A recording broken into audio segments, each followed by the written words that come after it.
இதுவும் கடந்து போகும். நான் உங்கள் கேவி ஈஸ்வரி. அனைவருக்கும் வணக்கம்.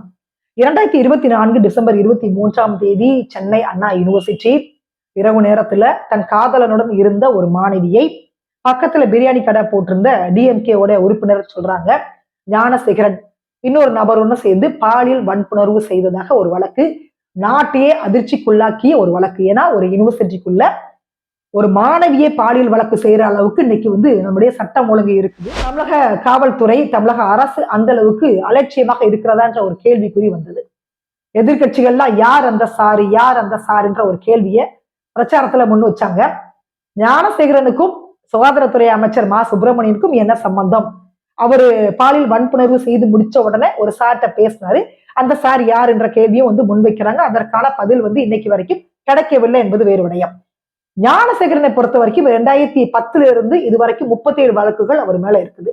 சில வழக்குகள்ல அவர் விடுதலை ஆயிருக்காரு, பல வழக்குகள் நிலுவையில் இருக்குது.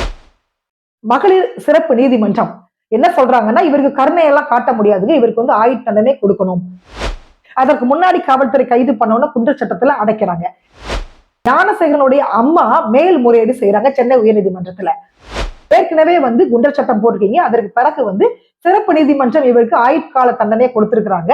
அதனால குண்டர் சட்டம் தேவையா? இதை தமிழக காவல்துறை திங்க் பண்ணி ஒரு வாரம் நேரம் எடுத்து நீங்க சொல்லுங்கன்னு சொன்ன உடனே ஞானசேகரன் மேல போட்ட குண்டர் சட்டத்தை சென்னை உயர்நீதிமன்றம் ரத்து செய்திருக்காங்க. ரத்து செய்ய வைத்தது யாருன்னு பாத்தீங்கன்னா தமிழக காவல்துறை. இதே மாதிரிதான் குன்றத்துள்ள ஹாசினின்ற ஒரு பொண்ணை ஒரு பையன் தஷ்வந்த்ன்ற பையன் பாலியல் பலாத்காரம் பண்ணி கொலை பண்ணிட்டான். இன்னைக்கு அவன் விடுதலையாக்கி வெளியே வந்துட்டான். அதே மாதிரி இந்திய அரசியலமைப்பு சட்டம் ரொம்ப சிறப்பா செயல்பட்டு இருக்கிறாங்க. இந்த பாலியல் சம்பவங்களை பொறுத்த வரைக்கும் எதிர்காலத்துல இளைஞர்கள் தைரியமாக மாணவிகளை, குழந்தைங்களை, பெண்களை கற்பழிக்கலாம், பாலியல் வன்புணர்வு செய்யலாம். உங்களுக்கு பாதுகாப்பாக தமிழக காவல்துறை குண்டர் சட்டம் போட்டாலும் அதை ரத்து பண்ணுவாங்க. சோ இன்னும் சொல்ல போனா ஞானசேகரன் கொஞ்ச நாள்ல விடுதலையாகி வெளியில வந்தாலும் வரலாம், ஆச்சரியப்படுவதற்கு ஒண்ணுமே இல்லை.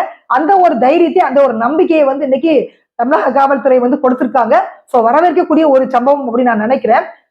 இத மாதிரி ஏகப்பட்ட வழக்குகள் இருக்குது. அதுல எல்லாம் தமிழக காவல்துறை வாதிட்டு நீதிமன்றம் வரைக்கும் போய் வாதிட்டு அந்த அத்தனை பாலியல் குற்ற சம்பவங்களில் ஈடுபட்ட குற்றவாளிகளுக்கு நீங்க விடுதலை வாங்கி தரணும். இதுதான் பெண்கள் சார்பாக நாம் முன்வைக்கக்கூடிய ஒரு கோரிக்கை. மீண்டும் சந்திக்கலாம். நன்றி, வணக்கம்.